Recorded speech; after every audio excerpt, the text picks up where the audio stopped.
your obsession can possibly bypass your ego. And I think that's what a lot of us need to do on the internet these days, is understand that what's good for the ego is bad for the wallet. But the ego is always going to pull us in. What is it that you're geekly obsessed about? That other people who are close to you, even your best friends, your family members, they kind of just don't get. Like, nobody holds it against you, but they kind of just don't get the way that you do. But there are other people who are obsessed about this thing the same way that you are. Like, for me, it's Ken Griffey Jr. baseball cards that are worthless, that for whatever reason I just like, but like, my wife obviously doesn't get it. That's actually the best way to connect with people who aren't you, and professionally, it's a way to stand out as well. So I think about somebody that we worked with, for example. Her name was Christina, and so her and her partner ran 3 CrossFit gyms in and across the United States and New York State. And they decided to consolidate, so they closed down 2, they kept 1, and they wanted to build an online program. And while they had like the top gym in their area for the longest time, they had a lot of success, but they found that they were having a really, really hard time standing out online, because online they were just another person in a sea of wannabe influencers telling you to stand up and sit down, give or take 8 to 10 times, and eat more vegetables. Like, how do you stand out in a world where superficially everybody is saying the same thing as you? Is it better lighting? Is it a better camera? Is it better video edits? Probably not. Are there magic words that you can say? Like, probably not. Not to somebody who is a bystander. What you do is you figure out a way to illuminate the 1% that makes you different. And so other people who share that uncommon commonality with you, I call it that 1% uniqueness factor with you, they'll be attracted to you. So Christina was struggling, and I asked her one time, I was like, okay, well, like, what are you geekly obsessed about? What are you geekly obsessed about? What is the one thing that you're almost awkwardly obsessed about that you don't tell many people, but whenever you're not thinking about fitness, this is what you're reading about or doing? And she goes, oh my goodness, comitology and astrology. I was like, okay. So I saw the weirdest thing last night, because I was in Mexico at the time, this a couple years ago. And I told her, I was like, we were on the beach at night and it was pitch black outside. And we saw this thing going across the sky, and I didn't really know what it was. This is when there was the green comet, and we thought that it was the green comet, but it wasn't green, and it was going across the sky. And this other guy on the beach said it was probably aliens, but a bunch of people on the beach at night in Mexico where I was, the only other people on the beach are probably on drugs, so we didn't actually think it was aliens. We think they were just on drugs. And so, and she goes, oh, what you would have seen was the SpaceX launch from Pasadena. It was going, from south to north in this part of the sky, right? I was like, yeah. She goes, yeah, that was the SpaceX launch. Did it look like this? And she described it perfectly, right? And I said, yeah, no, that was exactly it. Like, she could name the exact shuttle launch that we saw through the sky. And so I said, first off, my son Calvin's going to be a bit disappointed that we didn't see an alien. But then I said, also, did you see what just happened there? And she goes, yeah, I got really excited. And I said, yeah, you did. This entire time that we were talking, that we were having this hot seat coaching session, you were kind of slumped back. You were low energy. You were saying, I'm making content. I'm teaching people squats online and nobody's paying attention. And, I think a lot of people take for granted, especially people who go from perhaps a brick and mortar like neighborhood type business and then try to amplify their impact online or build additional income streams online. They take for granted something that's called location bias. Basically, most people won't travel more than 20 minutes to buy something. Even less most of the time, but in gyms, people won't travel en masse more than 20 minutes to go to a gym. So if you just so happen to be the gym close by, you have location bias. You actually don't need to stand out that much. Well, all of a sudden now, when you're online, you're competing against everybody in the world. You have to figure out a way to be different, because kind of by definition, nobody needs to travel. Like, the blessing is the curse. You have to stand out in a different way. And so regardless of how good you are at what you do, you have to appreciate the fact that most of the people who are buying from you locally bought from you because you were close and convenient. And then sure, you did a good job to keep them. But now what you're doing is you're moving into a new field where there's other people who are already been there longer than you have. And so I said, what if instead of just oh, here's the busy mom's guide to whatever, losing weight, or I don't remember exactly what her thing was, but I was like, what if you created the Space Node Athleticism and Sexification Agency, SNASA? What if you created SNASA? And work with me here. You would be specifically targeting all of your fitness advice to other people who are as geekily obsessed as you are in astronomy and comitology. You would rename your exercises to have different types of space jokes. Like, for example, medicine ball slams you'd call Big Bangs. You know what I'm saying? And you could go into Facebook groups for other space-obsessed geeks, and you could say, hey, what's going on? I'm Christina. I run SNASA. It's the Space Node Athleticism and Sexification Agency. And what I'm trying to do is I'm trying to figure out really clever names that are space-inspired for different exercises. I'd love you guys' help if you could help me out. Here's a bunch of exercises. Can you think of different names? Now, all of a sudden, you're getting all of these people participating in these groups. Well, Space Nodes buy fitness the same as anybody buys fitness, but now they have a reason to listen to and engage with and join SNASA. Take it one step farther. What else can she do? She can do space-themed or planet-themed different workouts. So Pluto is a gassy ice dwarf. She could do that as a weight loss challenge, for example. One of the other planets that has a really, really heavy gravitational pull, for example. She could do that as like a muscle gain. It's like, hey, on this planet, you actually weigh 3 times more.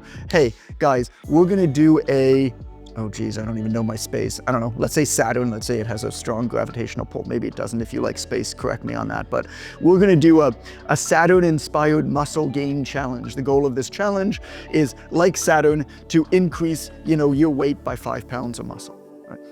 And you're gonna do all these space-inspired things. And then to take it a step farther, this is where the vision comes in. This is where it's really, really fun, because you can take your geeky obsession and you can build your vision out of it, and all of a sudden, all of your steps to marketing and branding and positioning and communicating and networking become crystal clear. Okay, well, you know exactly what groups to join. You know how to engage those groups with all of these space-themed exercises. Super cool, what I just explained. Okay, you know what publications to go and try to write for. You go to space publications and you say, hey, there's gonna be, Mercury's gonna be lined up this way at this time. There's gonna be this shuttle launch at that time. I'm gonna do space-themed inspired workouts for this shuttle launch for your magazine coming up in 2 months. And you start pitching it based off of that. You could, of course, create your content based off of the same types of things. And then you go to the different micro-influencers that also already have platforms pertaining to space and comitology and astronomy. And you go to them, you're not looking for big influencers with hundreds of thousands of followers, right? You're looking for these little niche people who are talking about space or space history, and you're going to them and you're saying, hey, I run SNASA. It's the Space Node Athleticism and Sexification Agency. I'd love to make you an inaugural member for free. Obviously I know that you love space. I love your videos. Can I train you for free and help get you in great shape? Not everybody's gonna say yes, but some will. Now all of a sudden, you become the expert to everybody who's fascinated by space for fitness, which also is what lights you up at the same time. This is the idea with following whatever it is that you're just obsessed with as just this geek, and working backwards. Where are these people? Who are the folks that you want to connect with? How can you connect with them? How can you brand your program or your service appropriately? And then little things like, every time that somebody joins SNASA, they get a SNASA badge because they've just become one of your SNAstronauts. You know what I'm saying? You can just continue to go through this and have fun with it. I mean, I think that's, somebody run with this. I think it's a great market. It's so hard for people on this kind of stuff to run with ideas like that because they're so scared to do it, because they become so obsessed with like immediate, here's what everybody else is doing and I can't be different. And then it's like everybody's mother and crazy aunt and friend is like, oh, like, what do you, like that's weird. You're like, of course you think it's weird. You're not obsessed with the thing that I'm obsessed with. No shit, you think it's weird. Yeah. But it immediately pulls people back. That's my worry with The Obvious Choice. I could tell you straight up what's gonna happen with this book. People are gonna read it, they're gonna immediately get it. They're gonna immediately be like, well, clearly this is the way that I have to operate. This is clearly all of the problems that are embedded into our social media and our media environment and our business ecosystem right now. Clearly this is so powerful that it's addicting me to act in a way that is inefficient and goes beyond where I want it to go. But the pull is so strong that even though people will read this and begin to act on it, they're gonna be pulled away from it. It's so hard to stick with this stuff day to day to day, because kind of by definition, it's different. You know, industry norms are always gonna try to pull us to the middle. That's what they're designed to do. In the middle, nobody stands out. In the middle, nobody causes a ruckus. In the middle, nobody causes a problem for anybody else. Nobody challenges the norms, right? By design, everybody gets brought down to the middle. And it's scary to be different. It's scary to challenge industry norms, but industry norms are usually pretty silly. Like, there's no reason for them to exist other than that's just kind of how other people do it. Well, like, are other people having success? Are other people standing out? Are other people doing anything beyond the medium? Is your goal to be in the middle? Is your goal to be in the medium? If so, follow the industry norms. If not, then clearly you have to act different and think different and be different, but you're going to have people pulling you back down, trying to. And you have to look past it. And my worry with this book is that people are going to immediately get it and see why they're so frustrated and see why so much of what they've been doing, even though it's good information and sounds good, has not been working, and this is the right path so obviously, and yet they're still going to be pulled back down. And they're going to have to fight it. And I hope that some do, but I also understand that probably a lot won't. It's not that somebody said it was weird, it was just, it's a risk. It's always a risk to execute on something that is different. And it's easier to do what everybody else is doing. It's easier to not execute at a high level. If you're safe, and it is safe, if your goal is to be very average, right? And so it wasn't just that one person said like, oh, this seems weird. Instead, the reason why she didn't act on it, I mean, I don't know all of the reasons why she didn't act on it, but it comes down to the reason why most people don't do anything, which is it's just really hard to execute. It's hard to execute on anything when we're being pulled in so many different directions and being told by so many people, here's all of the things that we need to do every single day. You need to be here, you need to say this, you need to create video content, but actually podcasts are really good and they convert it. Oh, maybe you should write a book. Oh, but also, like, you should network in your local community. It's like, actually, probably you should just choose one. The reason why we stop evolving as adults and in our businesses is very rarely a lack of work, is very rarely a lack of good information, is very rarely a lack of effort or even doing the right thing. It's actually doing too many of the right things.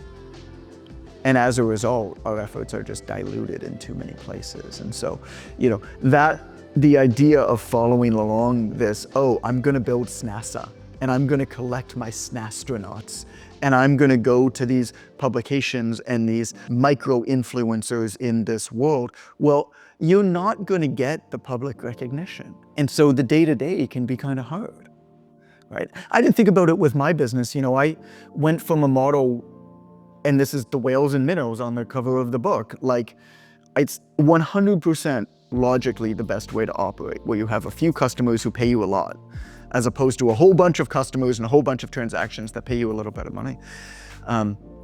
We get, like even this morning, over the course of the workout, my wife and I worked out together, and afterwards I just flipped up my phone because I wanted to talk to you guys and whatever, and I flicked on my phone and I was like, oh, just made $17,000 while we were working out. One customer, right?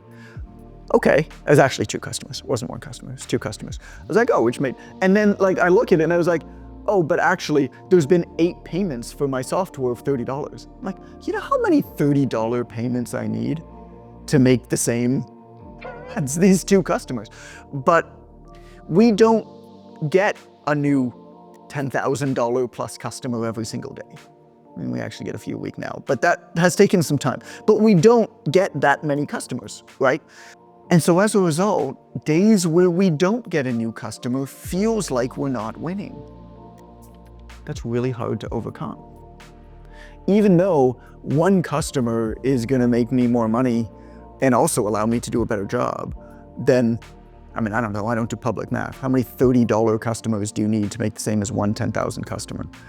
330 or so, ballpark, something like that.